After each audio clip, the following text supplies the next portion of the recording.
அரசியல் வந்து அதில் படிக்கிற பொழுது பள்ளி படிப்போ அல்லது சென்னையில் கல்லூரியில் படிக்கும்போதோ பெரிய அளவில் வந்து அரசியல் ஆர்வம் இல்லை. இங்கே புதுச்சேரிக்கு வந்து அம்பேத்கர் சட்டக் கல்லூரியில் படிக்கும்போது தான் அரசியல் ஆர்வம் அதிகமாச்சு.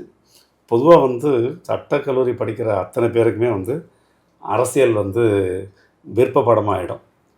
அதாவது பை டிஃபால்ட்டுன்னு சொல்லுவாங்கள்ல, அது மாதிரி வந்து சட்டம் படிக்கிற அத்தனை பேருக்கும் வந்து அரசியல்ன்றது டிஃபால்ட் ஆகிடும். இப்போ இல்லை, மகாத்மா காந்தி காலத்துலேருந்து சுதந்திர போராட்ட காலத்துலேருந்து அன்றைக்கி சுதந்திர போராட்ட காலத்திலே கூட வழக்கறிஞர்கள் தான் வந்து சுதந்திர போராட்டத்தை வந்து இந்திய சுதந்திர போராட்டமாக இருந்தாலும் சரி, புதுச்சேரி சுதந்திர போராட்டமாக இருந்தாலும் சரி, எல்லாவற்றையும் வந்து முன்னிருந்து நடத்தியது வந்து வழக்கறிஞர்கள் தான். ஸோ அதனால் அப்படி பார்த்திங்கன்னா வந்து இன்றைக்கி வந்து பொது விஷயங்கள், பொதுவான நீதியை நிலைநாட்டணும், சட்ட உரிமை, மக்கள் உரிமை அப்படின்னு வரும்போது அங்கே வந்து வழக்கறிஞர்களுடைய பங்களிப்பு நிறைய இருக்கும். அதனால் பார்த்திங்கன்னா வந்து இயற்கையாகவே எல்லா கட்சியிலையுமே வந்து சட்டம் படிக்கிறவங்க எல்லா கட்சிக்கும் பொறுப்பாங்க. அப்படி நான் வந்து தேர்ந்தெடுப்படுத்த இயக்கம் வந்து மாணவர் காங்கிரஸ்.